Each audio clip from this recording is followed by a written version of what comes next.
So BPC-157 is a peptide, body protective compound, can heal damaged tissue, whether you have diverticulitis, Crohn's disease, you have an active injury, all those have a damaged tissue component. How can you speed that process up faster so we can get back to the life that we live? In the inside of our stomachs, we have BPC-157. They were able to synthesize this, pharmaceutically recreate it for our use. The product that we use doesn't come from people's guts. Don't worry about that. Or dog saliva. So they used to take it from dog saliva? Dogs have actually a massive amount in their saliva. Typically, when they lick, their wounds heal faster. Really? Yep. How can I get back to the gym, walk on that leg healthy again? So the idea of using some kind of a peptide to speed that process up, we're in a world where we think, can I ice bath, heat exposure, stem cells? What else can I take to make me get back on track faster and better? So this is the thing people can take.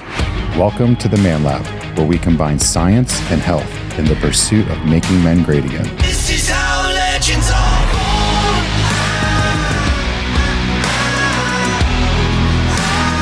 This is how legends are born.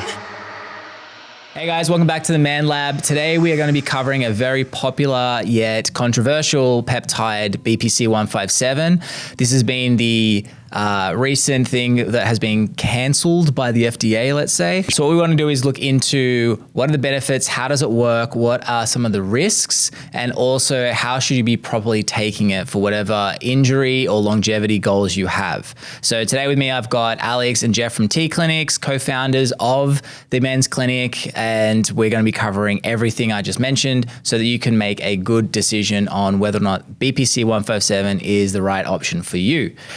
So, Alex, Jeff, run me through just quickly, what is BPC-157? So BPC-157 is a peptide. Let's start with the letters. Body protective compound. I don't know what the 157 means. 157th try.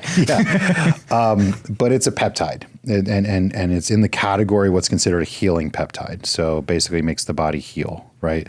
To clarify what you just stated about the kind of being canceled, for those of you guys who don't know this or tuning into this relatively late to the game as far as the knowledge of peptides, in late September of 2023, so about 5 months ago, the FDA sent a notification out to all compound pharmacies that certain peptides, BPC-157 being one of them, was no longer allowed to be compounded by compound pharmacies. That means that the compound pharmacies themselves are no longer supposed to be producing it. It doesn't make it illegal for anybody to possess this stuff. It doesn't make it illegal for a pharmacy, or I'm sorry, from a doctor standpoint or a clinic like us to be able to order it for somebody. What makes it not allowed, and I don't even know if it's illegal, is for compound pharmacies to continue to produce it. Many compound pharmacies who had inventory of it are still at this day, today, sitting on some inventory and can't sell that off. So that's the current kind of status of it at this They've moment. actually made it difficult for actually the compound pharmacies to get the raw powder to produce it. So they kind of cut it off at the top. Yeah. So unlike a lot of other peptides, BPC-157 fits into a category that's kind of narrow on what it does. You know, for example, growth hormone releasing peptide stimulates the body to produce more human growth hormone, which has a whole lot of benefits. Where BPC-157, for the most part, is just going to help the body heal better. Okay, so let's talk about like where does it come from, or its origin, or how did it come to be?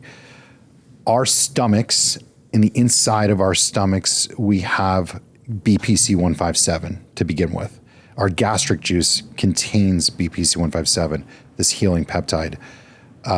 They were able to synthesize this and kind of pharmaceutically recreate it for our use.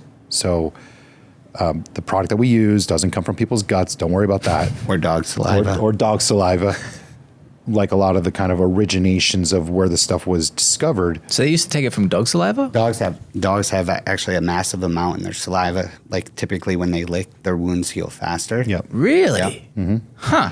So that's one of the ways that they actually noted that saliva contains this healing property to it. And they used to actually use like the gastric juices of human beings as a way to protect like severed limbs, fingers, hands back in the battlefields and in the early, late 1800s, early 1900s, they would actually utilize gastric juices as a way to protect organ tissue from, being able to be essentially reattached.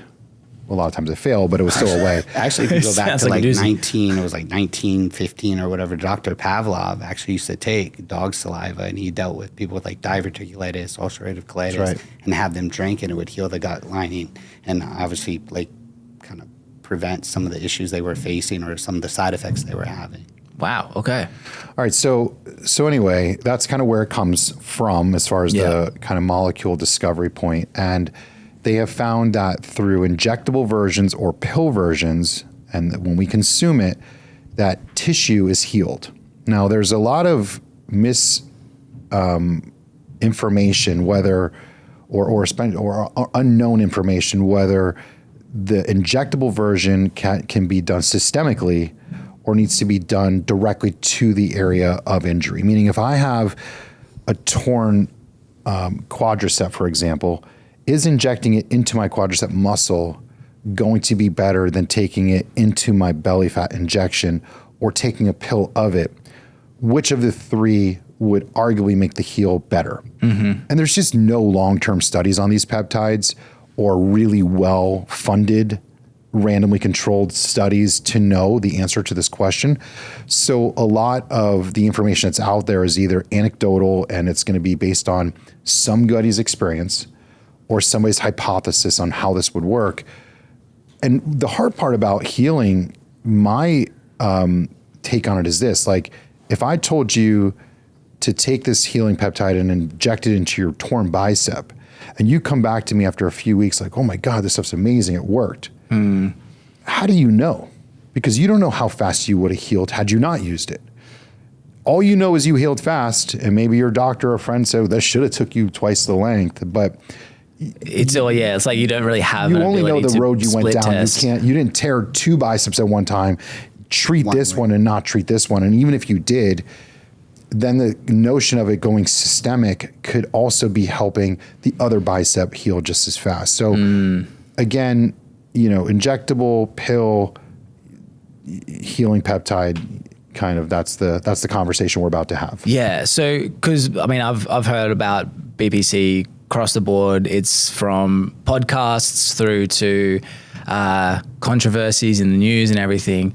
But the reason this one seems very popular, I think, is probably because Rogan speaks about it so much. And I would say from a clinical standpoint, and us working in the clinics, it's the most popular peptide. Hands down. it's definitely like people ask me about it a lot. I think too. it's the most popular peptide on the market. Yeah. Find out if you may have low testosterone with the ADAM test. This is a free questionnaire that's online, takes about 60 to 90 seconds to fill out, and it has up to an 88% accuracy rating of the indication if you may have low testosterone. Now, a lot of people like to do this because they're not sure if they want to take the first step of getting the blood test just yet, but this is a nice introduction, free method to find out if that first step is going to be necessary. To make use of this, all you got to do is head to bit.ly/free ADAM test. That's bit.ly/free ADAM test. And if you don't want to remember that, the link is in the description of wherever you're watching or viewing this podcast. Now let's get back to the show. You mentioned that there's the difference between injectable or oral. What are the pros and cons? I mean, you touched on that there's no real studies, but a lot of people think of BPC-157, they think of the injectable form. With the oral, what's the benefit of the oral over the injectable? Think about route of administration. So obviously taking something oral going through the gut, you might only get so much depending on how much survives the gut versus taking an injection, you're getting the full amount. If you get into intramuscular versus intravenous, which we're not telling people to do it intravenous, just route of administration, you're going to have a lot more of that compound that you're trying to get. Got you. I also think there's this placebo effect that people believe when they inject stuff, it has a greater result and it's definitely more has efficacy that is greater than potentially a pill. The pills tend to be cheaper. The injectables tend to be more expensive. The injectables you can put closer to the injury site. I think through our history, we've always leaned towards pills being good for the gut health portion and injectable being good for like the injury and soft tissue side. So BPC-157 can heal damaged tissue. Now, whether that tissue is on the inside of your gut, whether you have diverticulitis like I do, Crohn's disease, ulcerative colitis, ulcers as a whole, IBS, irritable bowel syndrome, you have cranky joints from old injuries and you have a lot of inflammatory issues. You have an active injury in which you just injured yourself. You had a surgery that you just had. All those have a damaged tissue component. How can you speed that process up faster so we can get back to the life that we live, right? How can I get back to the gym? How can I walk on that leg healthy again? How can I go and eat spicy food without it being a problem for me, right? So the idea of using some kind of a peptide to speed that process up, we're in a world where we think, can I ice bath? Can I do heat exposure? You know, can I do stem cells? Can I do PRP? What else can I take to make me get back on track faster and better, stronger? You know, that's the idea, right? So this is the thing people can take, and it's very, very safe. We'll talk about some risks and things that people to look out for moving forward if you do decide to do this. But it's one of those peptides that even in animal controlled studies, because keep in mind, like there's very little human controlled studies, but in animal controlled studies, you'd have to take a massive amount of BPC-157 to have any ill reaction whatsoever. I mean, I think I read somewhere that says you'd have to take 2 grams per kilogram to be even considered toxic. Really? So 2 grams per kilogram, if you're a 200-pound person, that's essentially almost 100. So that's actually 200 grams of BPC a day. Yes, which That's would be a lot. like ridiculous. I mean, it'd be so not expensive. cost That's like a effective. lot of money. And that's just to hit a toxic level, not even like lethal. I mean, you're talking about just toxic to where it starts to impair you. So it's very safe, right? So, you know, what was the reasoning? Sorry to cut you off. What was the reasoning the FDA gave for listing the peptides as dangerous? I mean, they went after each one for its own independent reason, but really they kind of threw this blanket out that said if it didn't have an FDA approval on it, such as Semirelin or Tesamorelin, it was banned. You know, Ipamorelin, GHRPs, CJ-C1295, GHKCU copper, dihexa, C-lang, thymosins. All the they were popular all in ones. this list, and BPC was one of them. I don't remember. Was it somebody put it in an IV? And No, that was actually the CJC. Ipamorelin CJC. Yeah, I don't. And it would have been like. I think they literally crazy stated in the literature they can't prove that it has no Unknown. problems, but they can't unprove that it does not. Yeah. So it was, therefore take it was off. guilty until proven innocent Yeah, that rather was than one the of other those. way. So, all right. But what I was gonna say is, like, you know, over the years we have had thousands of people who have used BPC for one purpose or another. Now, I personally, everybody knows me on this. I am the guy R&D across the board. I use everything that we do here. I'm not going to sell something or stand behind our clinic selling something that I wouldn't personally try myself. BPC-157 is hands down probably my favorite thing that we do because it really helps me with a medical problem that I've struggled with my entire life. Yeah. Diverticulitis, if anybody knows about it, it's a vicious, nasty thing to have. You know, you constantly have gut problems. You have to be very careful in what you eat.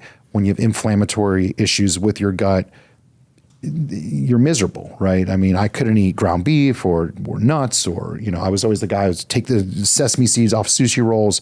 Literally couldn't do a lot. You know, it was like razor blades in my stomach. I got on oral BPC-157 and like miraculously it was gone. And I knew this because like I had traveled out of the country and forgot mine. And after visiting this, you know, I was in Thailand. After visiting Thailand for like 2 weeks, all of a sudden, all my gut problems came back. And as soon as I got back to America and I had my BPC-157, I remember it took me a week to get it because I got back, had ordered it, and I was still having those problems for about a week or so. And then I started taking it, and all of a sudden the problems went away. And I have experimented with this just to make sure it wasn't some fluke bug I had in Thailand, because I know that's somebody stupid is going to say that on the comments. But I had tried coming off of it and coming back on it. Same shit happened. So, and like, as a guy who works out every day of my life, I notice I heal faster from a workout. I don't have as many aches and pains and stiffnesses near as much.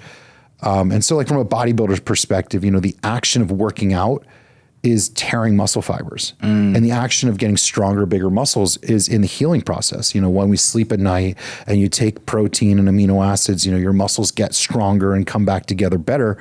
Why wouldn't a healing peptide enhance that property? If you're an athlete, you throw a pitch 100 miles an hour over and over again, your shoulders beat up and you want to get back out and train. Why wouldn't you do this? If you swing a golf club and your back is sore, why wouldn't you want to do it, right? So it's like all these ideas start coming to your mind. Well, shit. And then I go into the cosmetic component, like, wouldn't it make your skin heal better? Would it make your hair follicles grow in nicer? Because arguably all these tissues are healing at some kind of a rate or being damaged at some kind of a rate. And so it should have a universally like healing property to it that goes beyond just, oh, I fucked up my shoulder and now I need it to feel better. And so with oral, what is the protocol that you guys recommend for how often to take it, or like the milligrams, or? I mean, I think it depends on the severity of the condition. If you're in a flare up, if you have ulcerative colitis and it's really bad at the moment, typically you see the pills coming like 500 microgram pills, and oftentimes it'd be 1-2 times per day. If you're kind of in like a maintenance period where everything's going good, you're not really in pain, your stomach isn't really an issue, and you want to be more conservative or more reserve the product, go down to 1 a day. But I think in a flare up or a bad time too, luckily for us, we've had access to these things for many, many years. I always took 2. I took a morning and night pill. And so you can have it first thing in the morning, usually on like a morning coffee, like anything else. You want to use empty stomach's important. Yeah, you really want a peptide to be present when nothing else is. Okay. And that goes for growth hormone releasing peptides. You want to space them out for about an hour and a half after you've ingested food. And BPC157, I don't see any reason why not to follow suit of that. It's designed to calm the gut and heal the gut. You're not going to have a calm, healed gut if there's food in your stomach that's acidic, that's spicy, that's activating your ghrelin response and digestive enzymes. So to me, on an empty stomach, away from coffee when it's acidic, and night before you go to sleep, before when your stomach's in a more calm state, when you can sleep at night and allow that healing process to happen. So you don't take it like with Taco Tuesday. I just don't think I don't think you're doing yourself any favors. Okay, well, that's good. I didn't know that because I've been just having it like. Before I go to bed, but I can up it to. That goes without saying with almost all drugs, right? I mean, I think unless if a drug upsets your stomach, then they tell you to take it with food. Yeah. But more often than not, if you want something to be more potent, you would take it without food. So that's a good point. Okay. To add to that, I've had 7. Well, actually, if you break it down, I've had 5 surgeries in my left knee, and I've had 4 in my right. I'm bone on bone for so many years that, just from playing sports, beat up. And when I first encountered, I think, it was early or actually late 2008, something like that. I started taking it, and it was like automatically my inflammation went down. My knees felt good. I ran it for a month, came off of it thinking like, all right, I'm good to go. And then all of a sudden my knees swelled back up, and it kept having chronic pain. So I was like, all right, let me go back on it. Stayed on it, and every time I'd come off, I would end up like the pain would come back, the inflammation would come back. I've gotten to the point where I stay on it. I don't leave aspirin NSAIDs. Obviously they're not good to take long term. I've been able to manage a lot of my osteoarthritic issues by just using BPC. So I firsthand have seen like leaps and bounds when it comes to returns for it. Not to mention a lot of clients. And he was just talking about certain peptides. There's 7,000 peptides out there. There's probably a lot of them look more than that. Yeah, probably more if they want to really break it down, obviously to the amino acid sequences or the proteins. But, there's a handful that we use. Obviously, that list is getting very short now because they're starting to take away these things that have a really safe return on investment when it comes to certain things. And is it because I don't know, do they want sick care or health care, versus health care? You're not going to be beat up and go to the doctor all the time and get on certain medications. Now, there are a bunch of peptides out there that people do offer that we firsthand have not seen the return on investment, and even down the line with clients. So, we do take pride in trying to make sure like what we do, we use. And we also know firsthand that it's going to complement or help the client out. Hey guys, just quickly, if you're enjoying this podcast and you're part of the 84% of people who are not currently subscribed, please subscribe right now by hitting that button so that you can get notified every time an episode comes out. Now, our goal is always for you to find out different ways to improve your health, maybe improve your wealth, or just improve your mentality so that you can improve the other two. So if you are part of that and you are getting a lot of value from this, please hit that subscribe button so you can get more of it. Now let's get back to the show. Is there a difference between pharmaceutical grade and then the ones that we can get on just any old website with with BPC-157? Yeah, absolutely. I mean, first off, you have your categories of the pharmaceutical grade version of what we offer. So there is no brand name version of BPC. Let's start with that. So Big Pharma doesn't produce BPC-157. Compound pharmacies do, which is who we have purchased from to current. And in the future, obviously, that availability is a question mark. We literally don't know. Because of the FDA situation. FDA banning of it, right? So we are hearing of certain pharmacies that may continue to make it, and we'll see if that still is the case or not. And then you have these like research purpose places in which people are buying from Peptide Sciences and other places that, you know, are out there that literally say not for human use. And then you have truly like the black market. Okay. So black market is like where some guy, you know, buying some raw powder from Alibaba and he's making it in his kitchen and selling it in bottles that have no labels on it. Like that shit is super sketchy. One of the reasons is because during the like manufacturing process, there's this byproduct called LPS, which is Polysaccharide or liposaccharide. Saccharide. Anyway, it's a byproduct that's developed that your body will build up an allergy to. Yeah. So if you've ever had a history of utilizing peptides and like you get itchy from it or anaphylactic reactions, what happens is this allergy gets built up over and over in time. And so a good quality pharmacy will take the time to remove this LPS from the peptide. So by the time you use it, like it's just the peptide. Unfortunately, when you're taking the cheap version, which obviously black market stuff's cheaper than pharmaceutical, they don't have the resources or time or the care. financial care to remove it. So that's number one. Number two, byproduct of heavy metals or other toxins. You're injecting this stuff. Be careful what you put in your body. If you save $50 or $100 today, are you going to pay for it later tomorrow? You know, that's a question of your own investment. And then third is like, you're actually injecting what you're supposed to be injecting, meaning like you're going to get the results you're supposed to. It's dosed accordingly. You're not going to get ripped off. If they say it's 10 milligrams and it's 2 milligrams, who are you going to complain to? I mean, I can tell you firsthand for years, you know, I used to take peptides from the peptide websites and wherever I could get them from because it wasn't really in the medical. And no, I mean, like I got some results. I think some of it could have been placebo. But when I started kind of swapping out as the pharmacy started carrying a lot of the peptides, night and day difference, like when it came. So I felt like they were always like 20, 30, maybe 50% at best when it comes to like the strength. You know, there were, you know, you're getting what you're paying for. You know, I've gotten to the point where it's like, I'd rather not cut the corner, make sure that what I'm taking is what it is, and I'm not going to have any issues from it. So, you know, you'll pay one way or another depending on what you're doing or where you're getting it from. What's the worst reaction you guys have seen, like in terms of, because you guys have obviously given BPC to thousands BPC, now. I've seen very little reactions, if not none.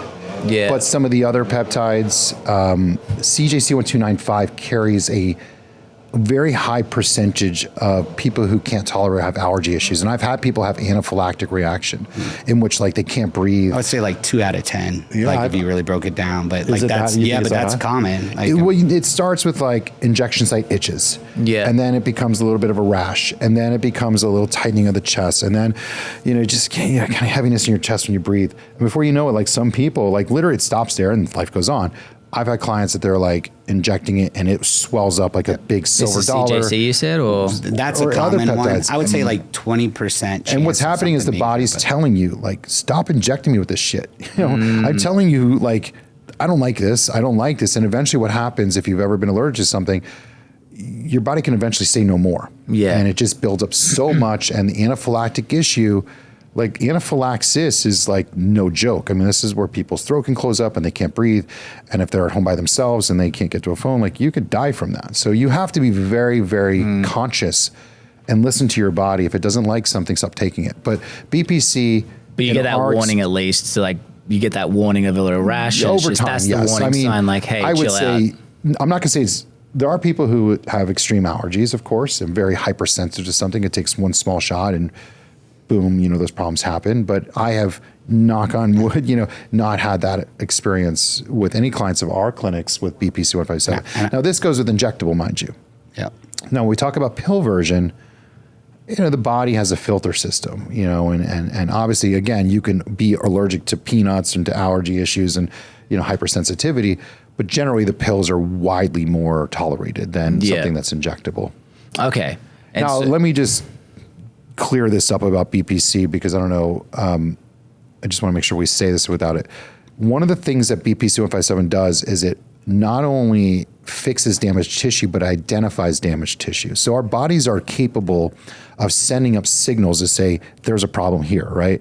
Like if I just flick myself or take a razor and cut myself, there's a little army that kind of goes out and checks out everything in our system and says, whoop, there's a problem here. Send out the reparative tissue soldiers to this little area and fix it. And they get to work and they start binding proteins and getting to, kind of the construction crew gets out there and goes, whoop, there's a problem here. Fix it up, guys. And what BPC is capable of doing, whether you're taking it orally, systemically, or direct to, is knowing that this problem is here and that it should send those healing property agents, cells to work in that area until that area is fixed. So if I have a messed up knee here and this leg is totally fine and I inject it into my thigh here, it's going to circle back around. So now the question is, why not take it systemic? Why not take it oral? And honestly, the answer is we don't know. We really don't know. We can give us my personal experience, my anecdotal experience, and there's the idea, of course, like Jeff said, you take it in your mouth and it goes through the digestive tract, and of course you're going to break down some. So is it more effective on bypassing that entire process? If it was the same cost dollar for dollar, injection seems like the right choice. But as now we're seeing a bigger separation between costs, meaning pills are getting cheaper and injections are staying more expensive or getting more expensive, then maybe the pills are the better way to go. Because not only can they help the gut, but they can find their way through the systemic process to identify that your shoulders hurt, that your knee needs attention, that maybe you have 2 injuries at this moment that need attention. What do you do when the left bicep hurts, but my shoulder's still achy?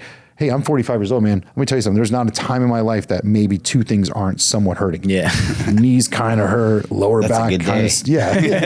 And so oftentimes if you have like a really bad injury, a post-surgery injury, sure, you could say like my shoulder is beyond everything else, the thing's screaming for problems because there's a surgery. But, if my left toe is hurting too, it needs a little love too. And so maybe the pills are a way to give that a little bit of spread. In those experiences where you have like an actual direct injury, can you increase the dosage? Is it recommended, or is it like better lean on the safe side of just what you said, I would 2 say pills a day? Years and years of use and client experience, and obviously listen to the client in the situation. A lot of times anything ever happen, I beat myself up pretty bad. So a lot of times if I do get injured, I would always take the oral to kind of run through the gut systemically, and then I would actually do the injectable right into the area that was injured to initiate more repair response right there to that spot. And a lot of times that's typically works best with a lot of clients. As far as I have seen a big difference in taking oral versus injectable or subcutaneous for actual true gut issues, diverticulitis, ulcerative colitis. So, and that's just from client feedback that have had those issues. Hey guys, just quickly, T Clinics USA offers tirzepatide to their clients, and for a limited time only, if you mention the ManLab, you will receive 10% off your first package of tirzepatide with T Clinics. To make use of that, all you've got to do is go to bit.ly/T Clinics USA, mention the ManLab, and you will receive that discount. So bit.ly/T Clinics USA, and if you don't want to remember that, the link is in the description. Let's get back to the show. First off, I said before, there's a very high amount of the stuff to become toxic on the body, right? So taking more of it short term to address a more significant problem may be okay, right? There is arguably therapeutic doses that should be considered when it comes to a pill: 500 micrograms daily, up to 1,000 micrograms, which is again the 2 pill a day concept. Via injections, usually 300 to 500 micrograms injected per day, because usually they come in like 15 milligram vials or 10 milligram vials, and you could divide those over 30-day periods. When you're in an injured state post surgery, doing high dose for like 4 to 6 weeks, okay, like whatever, you know what I mean? You're only going to heal that property or that area for to some degree. There will come a point where you can waste it, obviously, and you're not going to hit that toxic level, within reason. 200 grams a day. Would I recommend excessively high doses for extended periods of time? The answer is no.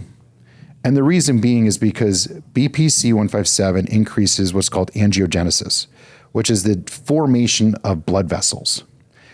One of the biggest concerns that people in our business have in the use of peptides is the development of not good tissue, tumors, cancerous cell developments. And so could BPC-157 grow a tumor or strengthen a tumor or increase blood flow to a tumor that's already existing? I can't say it won't. And so with that being said, is excessively high doses in precaution worth it? I think that you're already in a little bit of an area where understanding peptides have a lot of great components to them. And I, for one, as you guys all know, am very much the R&D guy and love trying all this stuff. But I do it still within the reality that there's some risk. Yeah. It's very low on the risk totem pole. But like human growth hormone releasing peptides, they strengthen tissue, but they're not selective. They don't say, oh, there's only the good cells. Let's just give those love and nurture. Nope, the bad ones get it too. And so if you have cancer, you're obviously like kind of feeding the good and the bad ones. And in somebody who has cancerous development, one of the ways to combat cancer growth is blood flow type of therapies, which you would cut blood flow off 2 areas in order to suppress tumor growth, or you would suppress growth hormone development. So you have to be of a reality that, sure, taking too much of anything can create its own problems. If you stack this with other healing peptides like a TB500 or TB4, for example, you may want to you might turn down your amount of dose of the BPC-157 during that time, if, again, you're using it for a prolonged period of time. I think in the state of injury, like I had a pretty significant injury a year and a half ago. I know a lot of people listening to this will be at some point having an ACL, an MCL tear, or a shoulder repair, and they're going to get this really shitty word from their doctor that's going to say, you got to stay out of the gym for 6 weeks or 6 months or however long that is. And every one of us is like, fuck, man, I don't want to take time off the gym. And so whatever we can do to speed that time frame up makes sense to us. Yeah. But when that moment's over, dial it back. Get out of the excessive use time frame and go back to therapeutic use. There is no like true on the bottle therapeutic use that needs to be subscribed to. But I would say from all the literature, and I think all the people in our business, the doctors who prescribe this stuff and clinicians like us who are also utilizing it, there's a threshold that we kind of live by. And those 500 microgram pills 1 or 2 times a day, and again, like 300 to 500 micrograms of BPC-157 injectable is usually the ceiling that you should try to stay under. Okay. And so before we wrap this up, if you guys got any insights into what the FDA is doing, what compound pharmacies are looking at, is there any indication that there is a happy ending where FDA actually looks after us? There's a creative ending. Let me leave it at this and what I know, and then and then I can speculate. There are companies that bottle this stuff and make it into pill formats that are legitimate, that will become more widely available. And you'll find these in different companies that sell it as something that's been vetted. And these are going to be in the pill formats. You won't find that same thing in injectable because nobody can make something in an injectable format and call it not a drug, right? So the oral versions, I think, will live on.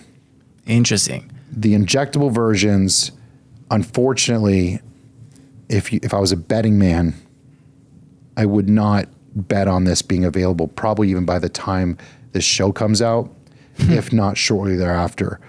There may be some rogue pharmacies that will still continue to produce this until they're told not to. We'll continue to seek them out as long as we can. And then we'll hope that something else finds its way. Unless a big pharmaceutical company finds that there's a way to trademark this and control it, I don't see the FDA getting behind it and allowing it to be re-released. Yeah. I hope I'm wrong. A lot of times I do hope I'm wrong, but we'll see. I mean, right now we live in the world that we're in. We have been very blessed to be able to offer it for many years. Everybody out there has tried it. You've been blessed to be able to try it, and hopefully it helped you through a part of your life, which would have been kind of difficult. If you're listening to this and you're wanting to know, can I get some before it's gone? Give us a shout. We'll see if we can get it for you. And if we can't, we'll do our damnedest to find the next best thing. So by you labeling something as a supplement, you can get a little, is that what you're saying with the pill form? Yeah. So the rule was only applied to compound pharmacies. The rule was not applied to anybody else.